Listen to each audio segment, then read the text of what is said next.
welcome, and today we will discuss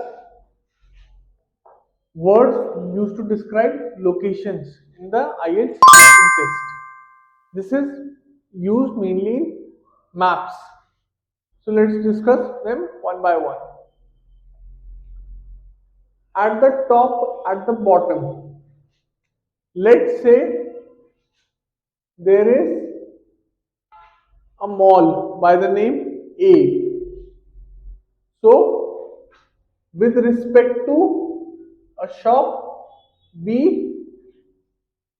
mall A is at the top. So, we can call it A mall.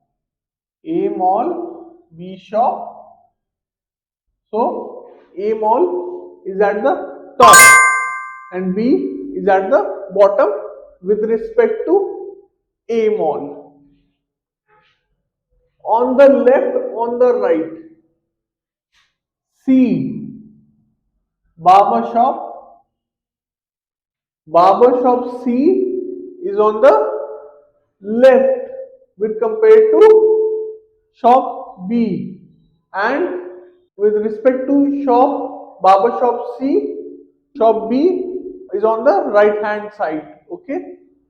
Now north, south, east, west, you all know north, south, east and west. D denotes southeast.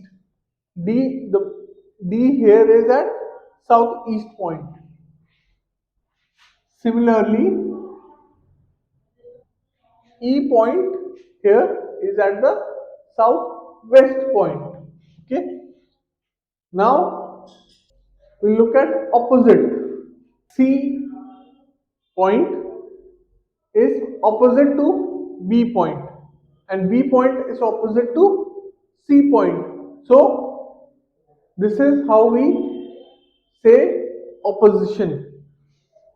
A and B, they are opposite lining. So my right hand and my left hand are opposite to each other. Okay?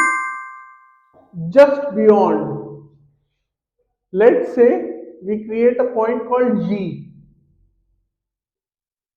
So with respect to E, G is just beyond E, just ahead. So for example, let's say you have a barber shop near your house, okay, and then there is a coffee shop just ahead, like 50 to 20 meters ahead.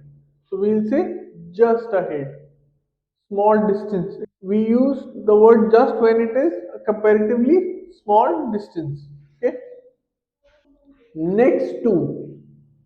Now with next to, let's say we have another called H. E and H are next to each other. How?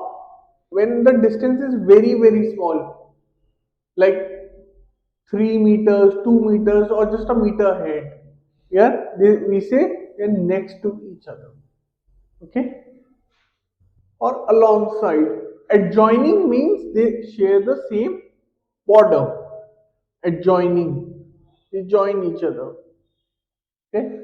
So these are the words or these are the terminologies that are used in the IELTS maps. I hope you enjoyed this video. Thank you, and I will see you in the next one. Bye.